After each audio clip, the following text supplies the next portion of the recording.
First, I would like to say that I'm not a scholar. I'm a lover of India, and I'm a lover at the feet of India. Whatever I have discovered, whatever I have written, whatever I have done, I have found it in India, and particularly at the feet of Sri Aurobindo and the mother. I was lucky enough to come at a very young age. I drove from Paris to Pondicherry. I was very privileged to meet the mother when I was 19 years old. And of course, this meeting changed my entire life. She was already quite advanced in age, but she looked into my eyes and my world turned upside down.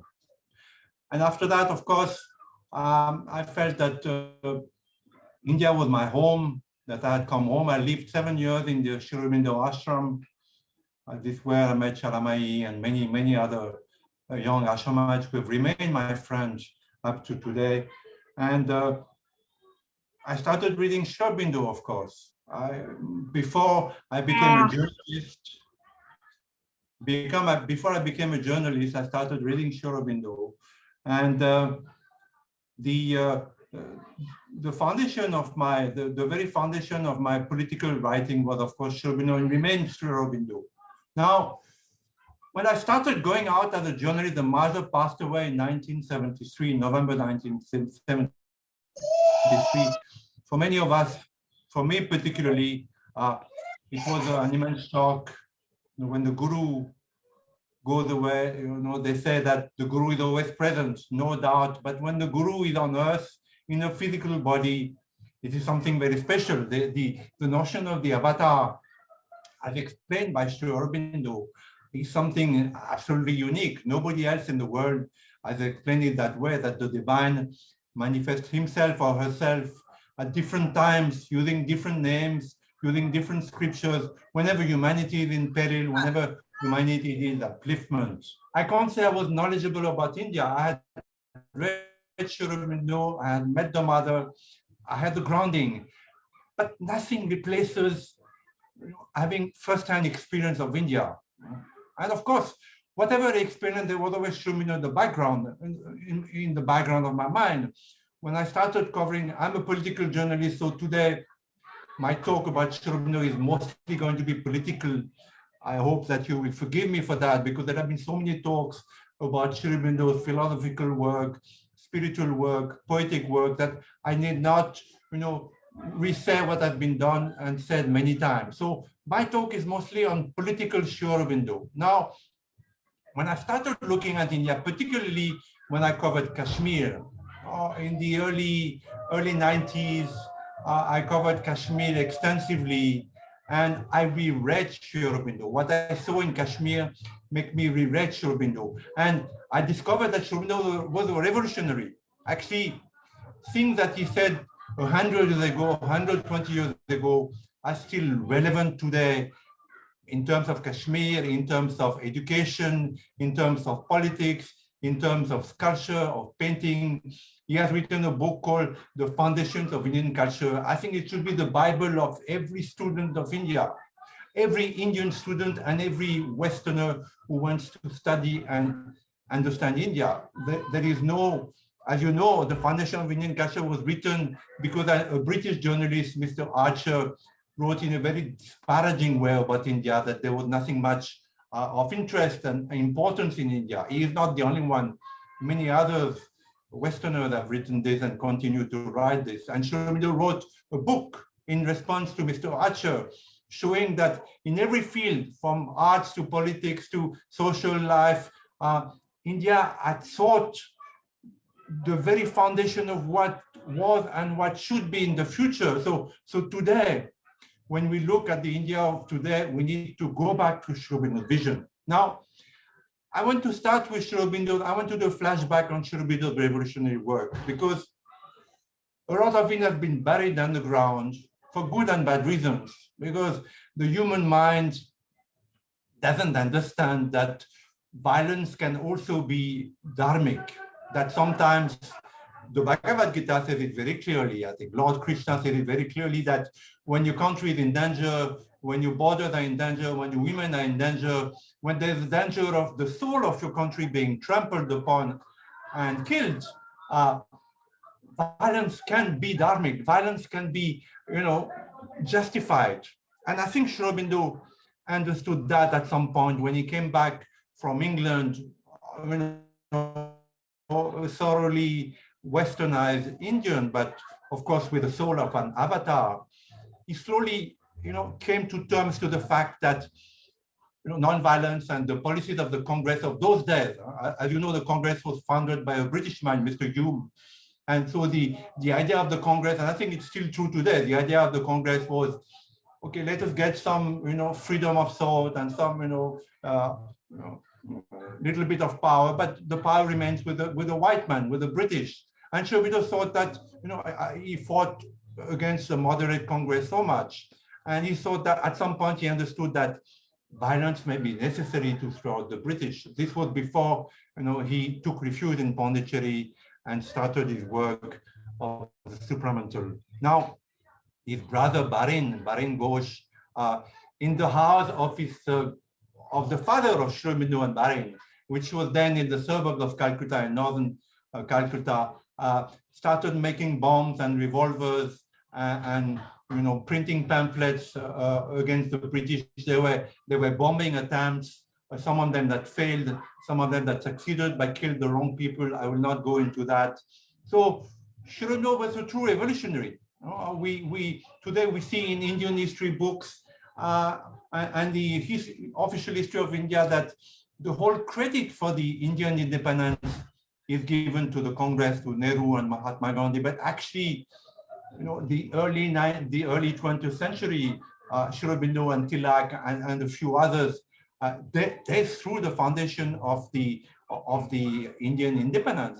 They're the ones who really occultly, in an invisible manner, prepared India for independence. Mr. Nehru and Mr. Gandhi just, finished something which had been prepared, which was ripe. The fruit was ripe to fall. The British had been bled dry by the Second World War. They couldn't afford any more, unruly colonies. Their coffers were empty. I think India had been bled dry also by the British. There have been tremendous famines between 1930 and 1945, where 20 million Indians died because the British needed cotton and tobacco and different things for their industrial revolution and their war effort. So India was bled dry. The British were also bled by the Second World War. So they just left. But the whole credit is given to Mahatma Gandhi and to Nehru. This saddens me. As she said, as Dr. Reddy said, I have written many books on Indian history. I'm not a scholar, but I've studied very closely Indian history. And what I have seen is that Indian history is not written as it happened, not only about Sri Aurobindo, who's got a minor place in the role of Indian independence, but about everything from Alexander the Great to Kashmir, from Aurangzeb to Ashoka, from the Vijayanagar Empire to Tibet. Everything has been distorted, first by the British and then by after independence, and fortunately by Marxist historian endorsed by the first Prime Minister of India, Mr. Nehru. Now, if you read Sri Aurobindo, not only the foundation of Indian culture, but particularly his conversations, his evening conversations, he had in music conversations that were recorded by Mr. Purani. And there, maybe because Sri Aurobindo thought that they would not be published, he gave freely, he spoke very freely about, for instance, about violence during the Second World War. The British were the enemies of India, but Sri Aurobindo said from the beginning that Hitler was a Nazi and he had to be fought again with violence. Again, we come back to violence. And there are even quotes from Sri Aurobindo which are shocking to the non-Aurobindian. I remember particularly there were traitors to the country in the Second World War. I think in Norway, there was a gentleman called Quisling, who was dictator and who welcomed the Nazis. And Sri Aurobindo said in one of the evening conversations, he said, this man should be shot. Now, how can a guru, how can a yogi, how can an avatar say this man should be shot? Again, we need to go back to the Bhagavad Gita. We need to go back to Lord Krishna to understand that violence sometimes is necessary. Sri Aurobindo was a Kshatriya. I mean, his philosophy, his poetry, his yoginess are never in question, but what is often forgotten that Aurobindo was a Kshatriya. Whether he was a Kshatriya fighting the British and allowing his brother to make bombs and revolvers in the basement of his father's house in Calcutta, or whether he fought the Asuras occultly when he started his descent into the unconscious and the subconscious when he was doing his yoga in Pondicherry, he was a tremendous warrior. He was a tremendous warrior, and this is a quality that he kept saying. Indians need to go back to this Kshatriya spirit. The Buddhism, and he spoke a lot, of course, directly, indirectly, in veiled manner, or more unveiled manner against the Mahatma Gandhi. There are numerous quotes of Aurobindo and the mother where they either make fun of the Mahatma Gandhi or say that what the Mahatma Gandhi was doing at certain times, like the Mopla rebellion, was harmful to India. Now, Aurobindo had a clear vision about independent India. He had fought for independent India. He had fought so hard, both in a physical manner, by his writings. As you know, he wrote many articles in different newspapers in English, in Marathi, in Hindi, in Bengali, and he was imprisoned for that once for 1 year in Alipur jail because he was suspected of being part of the bomb making and revolver making in Calcutta.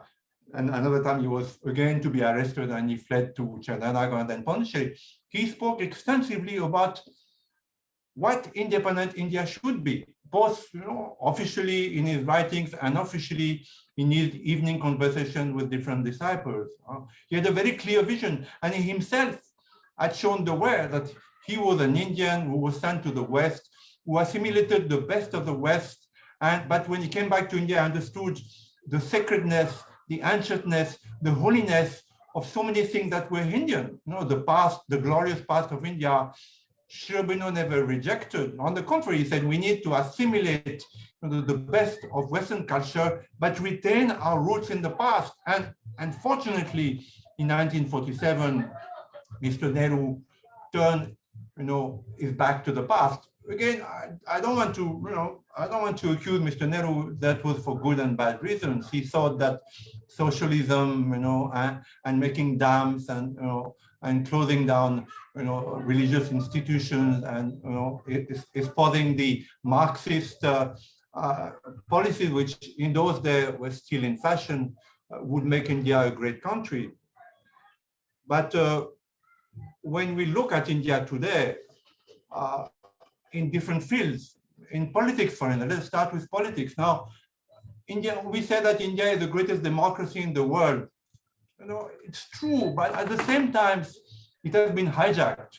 It has been hijacked. We see that in India, and Aurobindo must have seen it, between 1947 and 1950, he saw physically and intuitively the direction that India was taking. And I think the mother once said, when she looked at the photo taken by the French photographer, the famous French photographer Cartier-Bresson, that there is a lot of suffering in Aurobindo's face.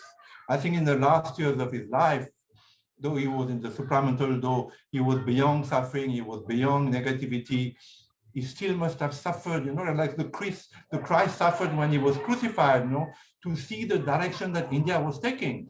Because he must have seen 30, 40 years in advance of what was going to happen in terms of politics, in terms of education, in terms of the judiciary. It's a catastrophe. I don't want to be negative, but the direction that Mr. Nehru and successive Indian governments gave to India is difficult to correct today. In terms of democracy now, in terms of politics, we see that the VVIP system suited the British, because the British were a handful of people.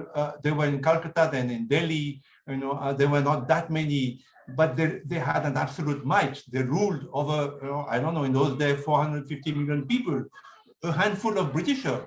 And today we see that it's a handful of people. I spend a lot of time in Delhi. I keep shuttling to Delhi because everything happens in Delhi. Today, in 2021, we are well advanced in the 21st century. Everything happens in Delhi. And there is one person who mostly sees everything, decides everything. This is the Congress legacy, that this VVIP system whereby if you're a MP or MLA, let's say an MP elected from Tamil Nadu, which is so far from Delhi, you might be elected with goodwill, aspiration to do something for your people, and then you go to Delhi and you're given palatial bungalow in New Delhi and so many servants and so many secretaries, and you sit in that parliament which has no light, no air, and which is like a fish market. I spent a lot of time in the Indian Parliament. It's like a fish market. In a fish market in Pondicherry, business is conducted. They're shouting and screaming, but business is conducted. Ultimately, the fish is sold. The Indian Parliament is like a fish market. It's a shame. It's a shame. Sri Aurobindo must have seen that. It's a shame of democracy. The greatest democracy in the world is a shameful democracy. And I meet these ministers today. I'm not going back from Sri Aurobindo. I'm still on Sri Aurobindo. I meet these ministers today, and they're good people that I have known when they were in the RSF. They were simple people, and they're sitting in these palatial offices surrounded by an army of secretaries and PS and PAs and peons and and guards and security. But they have no contact anymore with the people. They have lost contact with the people. And at some point, either they resign and they go back to their roots, or they lose the thread. They lose the thread of that they were elected by the people, for the people, and their job is to work for the people. And it's impossible in Delhi. It's impossible. Sri Aurobindo must have seen that politics was taking a totally wrong turn. It needs a revolution. I'm a radical journalist. I'm a radical Aurobindian, if you want. To change politics in India, you need a revolution. I mean, even at the grassroots, Sri Aurobindo praised so much the Panchayat system. He spoke so much in his books about the village, the village system, which looked after itself, economically through barter, judicially because it had its own judge, its own Panchayat, politically because even if you're a low caste, you had your voice, this has been crushed. It is gone. I mean, I see it in Tamil Nadu. The Panchayat have been taken over by the DMK and the ADMK. There's no more Panchayat. There's no more autonomy. So the autonomy was stripped from the people and taken to Delhi, which is a very far away place. Every time I travel from Pondicherry to Delhi, it's like going from Paris to Greece. Different language, different people, different climate, different customs, different foods. So you find that it needs a revolution. Mao Zedong, whatever his faults, he killed 3-4 millions of his own people. He was an absolute dictator, but he had understood that you need a revolution to change things. He sent all his ministers and his MPs, he sent them back to the countryside, go and work in the fields. Unless the capital of Delhi is shifted back to a more central India, which will break the backbone of the huge bureaucracy that Mr. Nehru created. There is a huge bureaucracy in India. The Prime Minister of India was a very good man, who was full of good ideas. His hands are bound because the bureaucracy of India are the real rulers. And Sri Aurobindo must have seen that also between 1947 and 1950, that there was a British bureaucracy that ruled India. And it ruled India for the British masters. But now there's a huge bloated bureaucracy which got its own power. It's a revolving power. And they're not going to give it up like that. They're not.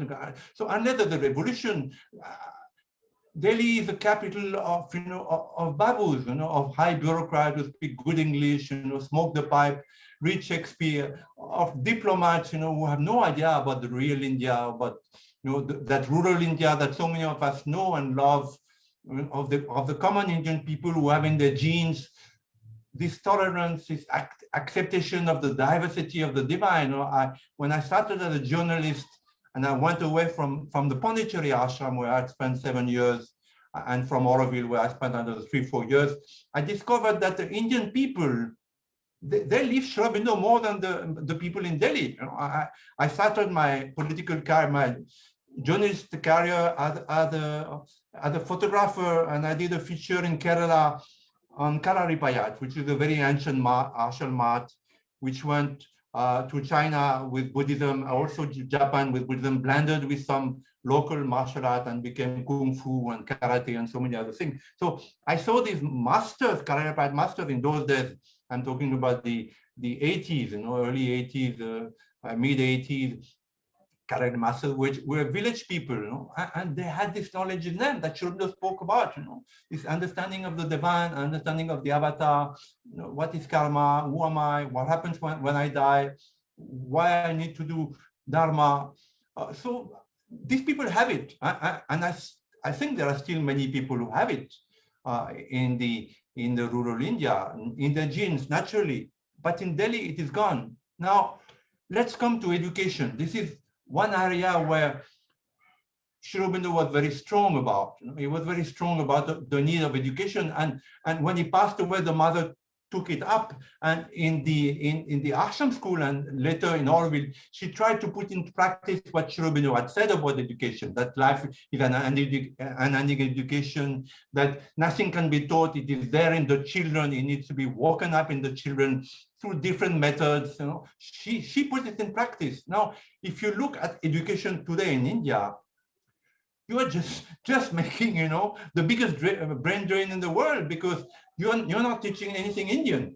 Forget about teaching Sri Aurobindo, because Sri Aurobindo is not taught, in university. Sri Aurobindo is not taught in philosophical curriculums where he should be the first person to be taught, because his philosophy was, on the level of Nietzsche and higher, because he had the supramental. So not only Sri Aurobindo not taught, but nothing Indian is taught in Indian schools, universities. Only, the Western, it's a Western education. It's a total Western education. So people like Shivaji Maharaj, or even okay, Rani of Jhansi is an exception, though that's another matter, but people like Hailyabai or Tarabai, or, these people are not taught. Shivaji Maharaj was the Napoleon of India, I mean, in France, we have Napoleon. And Sri Aurobindo indeed spoke about Napoleon. He said Napoleon was the first one who thought about, united Europe, and he was a vibhuti. So Shivaji Maharaj on par with Napoleon, even more. I mean, I have studied Shivaji Maharaj. I'm making a museum in Pune dedicated to Shivaji Maharaj. He was a truly secular man. He was a nationalist Hindu, no doubt. He fought the Mughals that he felt was invaders, were not Indian. They were, indeed, in those days, they were invaders, they were foreigners. He fought them ruthlessly, brilliantly, with this tiny army. He's a genius. This man was a genius. But he was also very secular. He would never harm any Muslim women or girls. He scolded his son because he had taken prisoners some Muslim women. He built the first Indian Navy in the history of India. He was a genius, but he's not there. Kalidasa, whom Sri Aurobindo praised so much, Sri Aurobindo spoke so much about Kalidasa from his early days, from his Baroda days. He started, studying Sanskrit and reading Kalidasa, and he said Kalidasa is, higher than Shakespeare. He's the highest poet ever. Is Kalidasa taught in Indian schools today, universities? Forget it. I'm a Westerner. I don't talk Sanskrit. I just have to open a little bit of translation in English of Kalidasa, and I can see, the genius, the level, the poetry. But Kalidasa is not taught. I mean, everything is like that. Maharana Pratap was the only Rajput who fought the Mughals. Again, he fought Akbar, the better, Mughal emperor. He fought him because he also felt that he was a foreigner. He's not taught. He's ignored in the South. Nobody knows about Maharana Pratap. When I did my exhibition on Shivaji Maharaj, when I my first exhibition, I printed it in Pondicherry, in Auroville actually. And the man who printed it was a very nice man, friend of mine, Tamil Hindu. He thought it was about the actor, the Tamil actor, Shivaji. No clue who Shivaji Maharaj. In France, Napoleon, every year there are books and films and controversies, and theses on him. Shivaji Maharaj is forgotten. So the education that is today given in India, and I'm sorry to say, after 7 years of the BJP, nothing has changed. The education, maybe on the fringe, a little bit has been done, but the education is a totally Western education. As a result, Indian children are brilliant, no doubt. They have a great memory. They keep some Hinduness in them, and one of these characters, Sikhs to have a great, capacity to multitask. Hindus have a capacity to multitask. So they have a fantastic memory. The top universities, but they're just good for export. They have no roots, no pride to be Indian. Okay, I meet so many Indians in the US, in UK, in France a little bit. They have no pride to be Indians. You all are exceptions, but there are 241 of you. You are exceptions. The majority of students that you meet in the US, I once gave a lecture in Atlanta University. It's a huge university. There were like 3,000 Indian students there. And I gave a lecture on rewriting in industry. 11 turned up, 11 turned up out of 3,000. It shows the lack of Indianness that exists in people. Aurobindo must have seen that in 1947, 1948, 1949, 1950. It must have broken his heart. It must have broken his heart that India was adopting everything British and clamping it down on a nation that has such an ancient history, that has such a unique psyche. The psyche of Indian is so unique. Me, a Westerner, a Frenchman, I came to India and I felt the first day I landed in India, I drove from Paris to Delhi, actually. We spent the first night, we were 5 cars, we were a caravan of 5 cars driving from Paris, and we arrived in Delhi and spent the first night in the Sri Aurobindo ashram. Now it's called the Mother School in Delhi. It's a huge compound. Those days, it was a very small house, beautiful house, still in the field. And I spent the first night there. And the first night I felt, maybe Sri Aurobindo's force and the Mother force, I felt that in this earth, in this soil, which I was, for the first time I was setting foot upon, there was a knowledge. The Mother India is not, it's not only a term. And Sri Aurobindo again spoke so much about Mother India, Bharat Mata, India is feminine, India is a mother, and I felt it my first night that from that earth, there was a knowledge, there was a very ancient knowledge for which I was looking for these answers for a long time. As a youngster in France, educated in some of the best boarding schools in Europe, my parents sent me to the best boarding schools, and I was looking for answers, and I couldn't even formulate the questions. But when I came to India, not only the questions were, but the answers were there. And I felt there was an infinite knowledge in this country, and I felt it in different places since I came here. I felt it in Srinagar, of all places. One night I was in Srinagar. That Sri Aurobindo went to Kashmir, and he also spoke a lot about Kashmir. He said, I think in maybe 1941 in one of his talks, he said in 1900 there were 1 million Hindus in Kashmir. If it continues like that, there'll be none left. He said that, the ethnic cleansing of Hindus happened in the 90s, in the mid 90s. I was there, I witnessed it, So he said that long 50 years before that, there'll be no Hindu left. Anyway, so I was in Srinagar. Srinagar was under curfew as usual. It was night. I was walking. There was only one hotel which was open in those days. It was called Hadoo's Hotel. It was on the bank of the Jhelum River.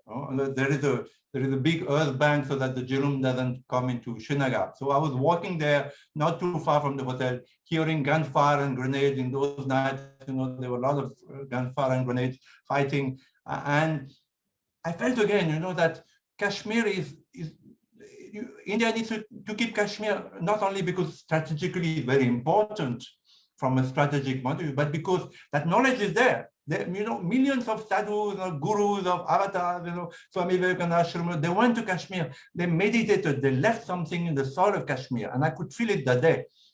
It may sound subjective now, but on the spot, I really felt it that Kashmir is worth keeping because it's a holy earth. There is something in that earth. All this meditating and tapasaya of all these millions of ordinary sadhus and sannyasins and yogis, it has impregnated the earth.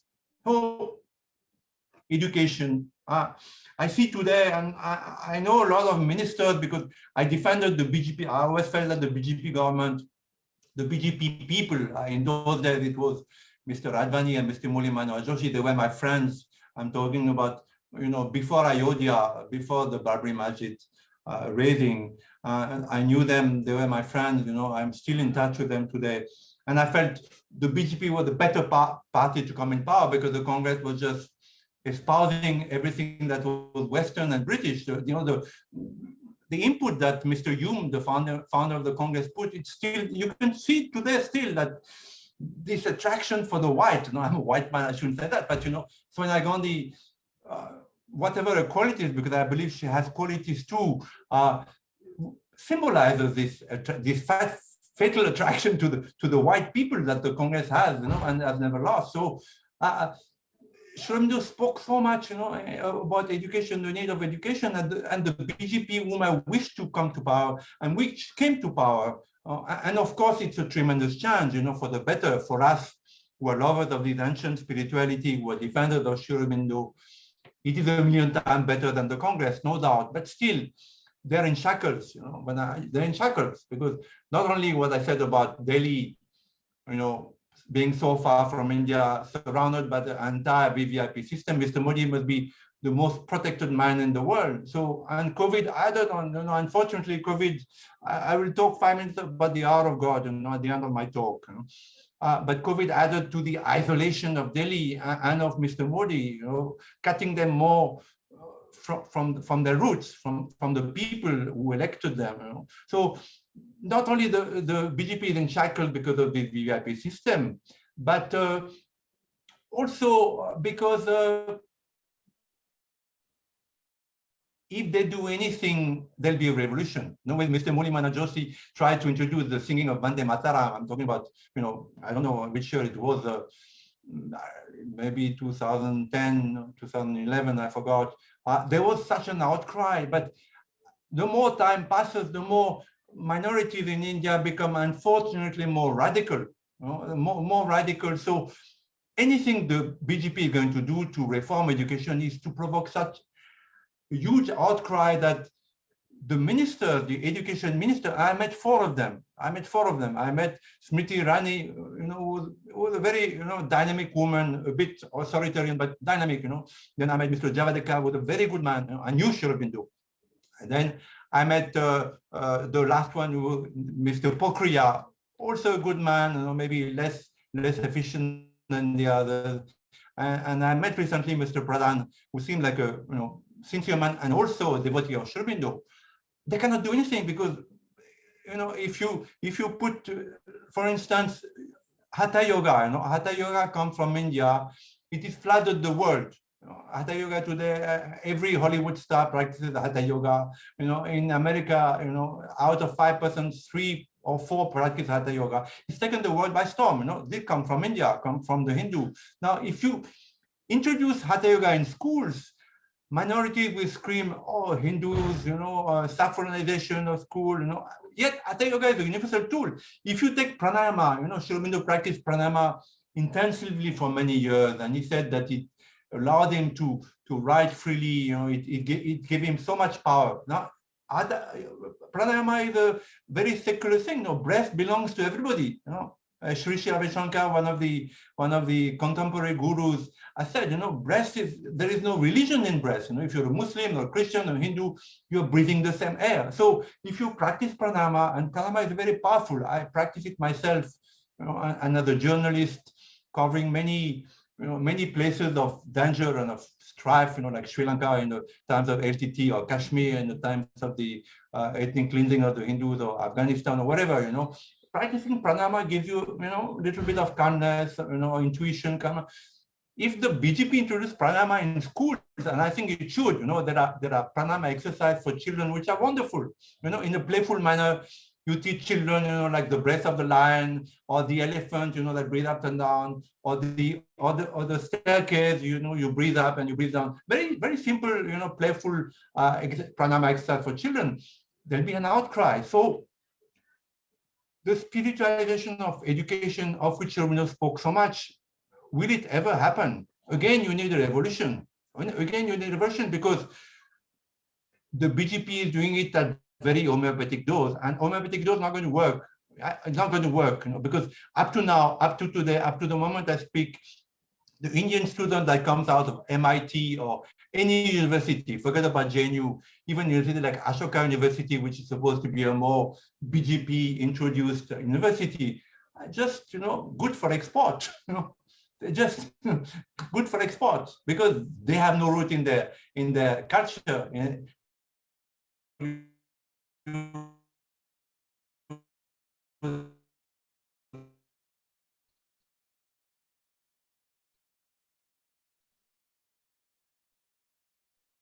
Again, we need a revolution. Now, judiciary. Now, the judiciary, again, Sri Aurobindo spoke a lot about in the Foundation of Indian Culture about the need, to retain the judiciary at the grassroots level, and then it can rise up to the Supreme Court. It's an upward triangle, from the base up. But in Delhi it's the contrary. It's from the top, down. It can't be like this. It has to be from the base up to the top. So judiciary in India is just a bad copy of the West. Again, like democracy, which has been hijacked in India by the politicians. It's a bad copy of the West. Anybody can do a court case, but court case will last 20, 30 years. So people know that they can get away with anything because there are not enough courts, there are not enough judges. The mind of the judges, you can see the mind of the Supreme Court judges is totally westernized also.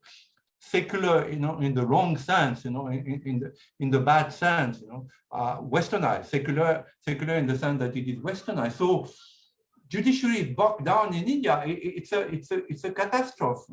So we need a revolution. Now, of course, there is supramental.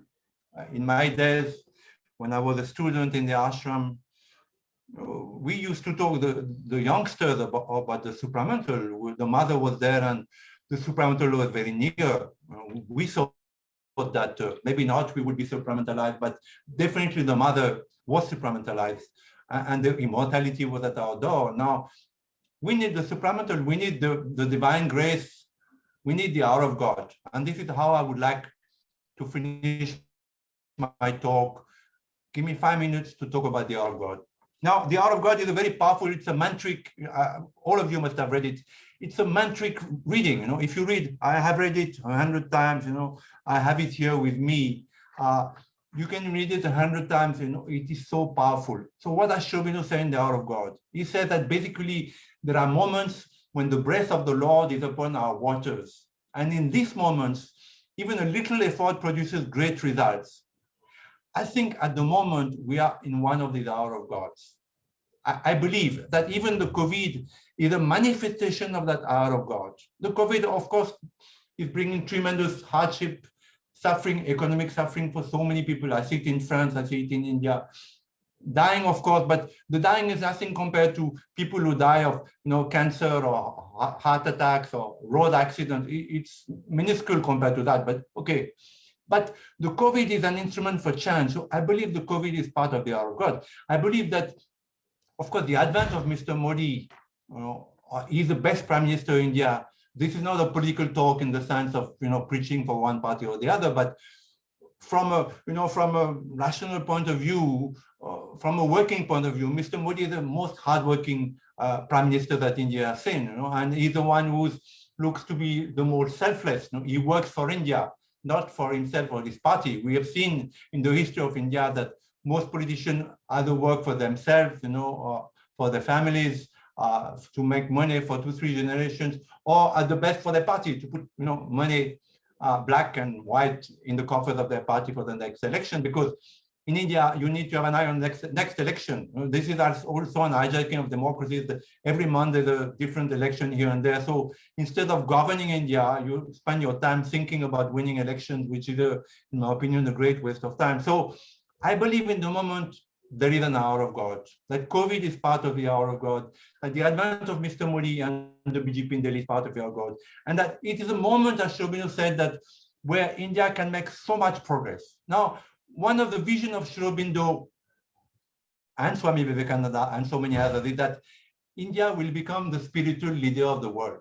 Now, it's already happened in a way. When Swami Vivekananda went to Chicago, and did his speech in the Parliament of Religions, he brought yoga to the West. And indeed, since then, Hatha Yoga, as I said, has spread all over the West. Now, There have been medical studies that meditation is extremely good for the body, you know, for everything, for the heart, for the lungs, for the blood circulation, for the brain, everything. Pranayama also, there are many medical studies on pranayama.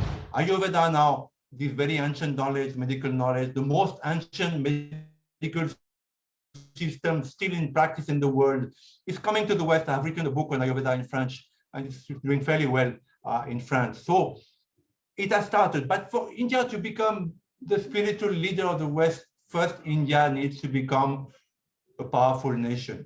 And for that, we come back to Sri Aurobindo Kshatriya spirit.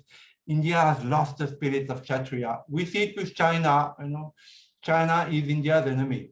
Oh, I know that, I'm a political journalist.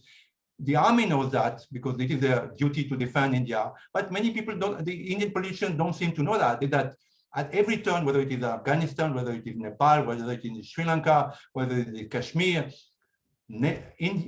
China considers India as its natural enemy, as its natural competitor, both economic, political, military, territory-wise, and nuclear-wise, of course.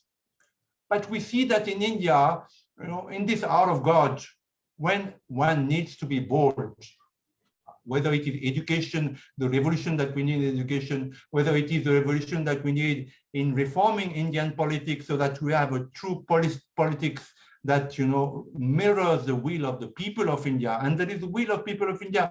We see today in the social media, because the mainstream media doesn't reflect the will of people. It reflects the wills of the leaders, of the politically correct. But in social media, we see, you know, today in Twitter or in Facebook that there is a will among the Indian people. There is a will that, you know, Sri Aurobindo needs to come back on the fore. There's a will that, you know, we need to go back to our roots. There's a will that we should not surrender everything that is Indian to export by the way. It is there in the social media. So that revolution that we need in this hour of God needs to happen. And for that, and this is the second part of Sri Aurobindo's talk, he says, but woe to those who are ready and misuse the hour of God. I'm paraphrasing, but woe, great harm will happen to those who are ready, who are strong and ready. And I believe India is strong and ready. You know, India is the only country in the world which still has that knowledge, which used to be all over the world, in Greece, in Mesopotamia, in Egypt. They knew what happens when you die, you know, who is God, how God is reborn, different time, different names, you know, what is karma, what is, it was known all over the world, in Greece, you know, in Rome, there was knowledge, there was that knowledge. Now, India is the only country which possesses that knowledge. All the other countries think that either you live one life, you know, and then you go either to heaven or to hell or to paradise, depending, you know, of your deed in life, or if you blow yourself up like this guy did in the Kabul airport, you will go to heaven and enjoy 100 virgins. These are very simplistic, you know, notions of life, you know. But in India, what I felt the first time I landed in India, that knowledge is there. What happens when I die? Why am I reborn? You know, what is the divine spark in me? What should we call the psychic? It is there. So in this hour of God, where India has the chance to become a superpower, it should not be misused, both at the political level in Delhi by those who have been empowered by the people of India and the Indian people, because Mr. Modi has, you know, started great things, you know, the cleansing of India, which is so necessary, the cleansing of corruption, which is so necessary. You know, corruption is still so ingrained in Indian people because they had to cheat so much, and there's so many colonizer that it's got into the genes. You know, they don't, you know, they're not like the Christian. They don't see it bad or like a sin. You know, if you if you cheat, and you cheat a little bit here, cheat there, or cheat in crores of rupees with black money, so it's still an evil in India. You know, the bureaucracy. So we are at this moment in the hour of God. You know, COVID is part of the hour of God. The advent of Mr. Modi is part of the hour of God. The hour of God is upon every Indian here, but Indians as a whole have to wake up. They have to feel the hour of God. Everyone has to contribute. We see today, especially amongst Hindus, that it's first my family, first my children. Let me send them to Harvard or to Oxford or, you know, to some other university so that they do well and they marry and they have children and the children do well. You know, this is selfishness. No, this is not the spirit of Kshatriya. Spirit of Kshatriya is how can I make my country great? And what Kennedy said, no. What can I do for my country? Not what my country can do for me. What can I do for my country? I, as a Frenchman, feel that, you know, It is my duty to defend this great country, this great knowledge. It is my duty to say that Sri Aurobindo was an avatar, that his vision has been trampled upon and misused and ignored, and that it is a case of a monumental catastrophe. So we are in the hour of God, and we all need to rise to that hour of God. It is very unfortunate, and this is one of the things that Sri Aurobindo must have seen, is that the study of India, which is called Indology, Indology is in the West a study of India. There are people, scholars in my country, in France, there are scholars who are paid by the French government to study and inform French people about India. Now, these scholars, and one of them is one of the speakers in that conference. His name is Christophe Jaffrelot. Have been haters of India's spirituality, Hindus, Hindu religion, the BJP, Mr. Modi, intense haters, but in a very academic and scientific manner. Now, Mr. Jaffrelot is the brain behind this Hindutva, dismantling Hindutva conference, because he has written many books on Hindutva, and he has advocated the fact that Hindutva is a very dangerous thing, more dangerous than the Taliban. It is fortunate for us that this conference must have been planned before the Taliban took over Afghanistan, and we have seen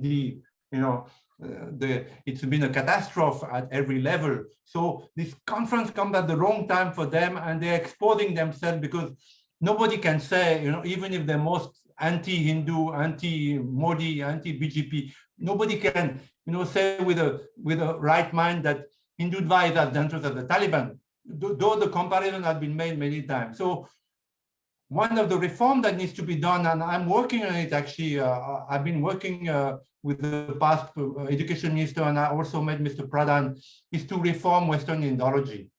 We need Western Indology that are more friendly, more grounded in reality, and that conference like that, which have very bad publicity for India, because Westerners are ignorant. Americans are very ignorant about India, and they're not enlightened by Hindus who live there. They're very ignorant. So you tell them Hindutva is as dangerous as the Taliban, they might well believe it. So we need to fight this, and those of you who listen to that, to my talk who are in the US, have to do something about it. Ultimately, we all need to face adversity, and whether it is moral adversity or physical adversity, we need to have courage. Now, the spirit of Kshatriya, as I said in my talk, has been blunted in India by two forces. One is the perversion of Buddhism. I don't believe Buddha preached an absolute ahimsa in the face of terror or in the face of invaders. But his followers have perverted in message, and it's been divided. Buddhism has been divided in so many schools. So the spirit of absolute ahimsa has perverted the Kshatriya spirit of India, and also Gandhism, of course. Gandhi, as you know, during the Second World War, when Sri Aurobindo said Hitler is an asura, he needs to be fought physically and with violence and with force. Gandhi said, no, he told the Jews, you let yourself be killed. He told the Ethiopians, let the Italians trample you, do not resist. And this has blunted the spirit of Indian today, even of the BJP. I see, among the BJP that people mistake, non-violence for goodness, but it is not goodness. If you have to be non-violent, you need to be strong. If you're weak, and you're non-violent, people will trample upon you. As China is, China pretends to negotiate. It invades India first. It, encroaches upon India. Then it pretends to negotiate, retreats a little bit, but doesn't retreat fully, and encroaches somewhere else. And every time India is taken, every time India is full. So the spirit of Kshatriyism has to come back to India when individually you are facing things with courage. And that means, I've given talks in the US to, RSS, there they call HSS, people who ask me, what can I do in the US to counter, hostile journalists, hostile media, wrongful, deceitful, slandering information on India, which is happening all the time in the US with CNN, with the New York Times, etc. So I said, you go and meet the journalist, 3, 4 of you, you go and meet the journalist, you confront him physically. You don't have to be violent. You confront him, the journalist, physically. This is called courage. This is called spirit of Kshatriya. And you say, what you've written is wrong. And you can say it forcefully. there are so many weapons that you could have to counter the negative thing that are done by India. But for that, you need courage. You need to go out of your comfort zone and confront the enemy. And sometimes you need maybe to confront him physically, or you need you need to slander your enemy. You need to compromise him. Your enemy is the enemy. There is no goodness if he's the enemy. And India has so many enemies at the moment. Christian missionaries were converting huge numbers in the south. Marxists were denying the ancientness and Sri Aurobindo and the sacredness of India. The Islam, which is growing at such a fast pace, every day there's a new mosque springing up all over India. The westernization of India. This needs to be confronted physically. Not, I'm okay, you can write to the editors, you can, but coming out of your comfort zone means you go and do something in the streets. If you say anything about halal, even if it's indirectly, Muslims come down the streets. Muslims are united much more than Hindus. They will come down the streets. They'll go to extremes, of course. They will kill people. They will behead people. You don't have to go to the extreme, but you need to come down the streets. That is called Kshatriya spirit. Okay, Sri Aurobindo is a force in motion. I think that what we feel or what we don't feel, he said that the supramental is inevitable, in spite of man. And the mother said it also in her own word that, in spite of man, in spite of the human frailties, the supramental will happen. Now, so there is a force. So you have to call that force. I mean, whenever I do something, whenever I need protection, then I just close my eyes and I call on that force. So if enough people do that, I think it will be a great force. It'll be realized again that the task of Sri Aurobindo, which was, I think Sri Aurobindo was in love with India. He had a weakness for India, and he said somewhere that the divine has a weakness for India. India is a dear child of the divine, and I think it's still true today. India is still a dear child of the divine. There are so many gurus, so many great souls incarnated in India at the moment. Who have India at heart, who have the ancient knowledge at heart, who try in their own ways to propagate that knowledge. So India is still a dear child of divine. Now, if you're aware of that, and if you call down Sri Aurobindo's force individually or in a group, we need to unite. The greatest weakness of India is that people are very disunited. Hindus particularly are very disunited. We see that Muslims are united. When I traveled from Paris to Delhi, my best friend was a Muslim French Moroccan, and in every Muslim country we crossed, he would say Allahu Akbar, and people would open their doors, give us food, give us shelter, give us the hookah, so there's a unity of Muslims, of Islam, which is lacking so much amongst Hindus. If you say Om Namah Shiva in New York to Hindu, he thinks that you're a madman. So, but if you say Allahu Akbar to another Muslim, you think, wow, great, my brother is here, I have a brother. So the sense of brotherhood, of sisterhood is lost amongst Hindus. Unless you regain that, then you'll have Sonia Gandhi, you'll have Mother Teresa who will come and do your work, because it is the work of Hindus for their brothers and sisters to look after their more deprived one, and it is not happening. So the spirit of Sri Aurobindo, you invoke it in you, you unite, you bring friends around you, you make small groups like this one, and it'll happen. Yeah, I think we will have one last question. We'll be sorry to many others who have asked the questions, and some of them have raised their hands as well. Due to paucity of time, we'll take one last question on a different theme by Sri Sudhakar Sutarji. In current times, most of us, especially the younger ones, demand freedom. But without discipline, freedom becomes license to chaos. How to overcome on this? But India, it depends where you live. India is a land of great freedom. Whatever the Western journalists say and the ideologists, me as a Westerner, as a white man, I'm a born Catholic educated. I have found the greatest freedom in India to express myself. I've traveled in every corner of India, every corner. from Kanyakumari to Kashmir I even went to the Tibetan border, in Arunachal Pradesh to Taiwan, everywhere I have never been aggressed. I've never been, my passport has never been asked in the street. I've never been mugged. So India is a land of great freedom. So don't ask for freedom, you have it. The shackles you have are your own shackles of your own making. The greatest freedom you have in India. You need to propagate your Indianness. You see, that's the thing that I find lacking in India abroad. If you're abroad, you need to propagate Indianness. Okay, you integrate in the country which you have adopted, which has adopted you, whether it's the US or UK or Canada. You have gratitude for that country, but you shine some Indianness, something about your ancientness of the country, something about the knowledge of your country. You shine it in different ways. And you fight for your country. You feel, I am proud to be Indian. You see, the shackles is that Indians, the youth of India is not proud to be Indian. I'm a Frenchman brought up in French, French poets, French, warriors, French, everything. So I grew up to be a proud Frenchman. Even today, the youngsters in France, they're proud to be French.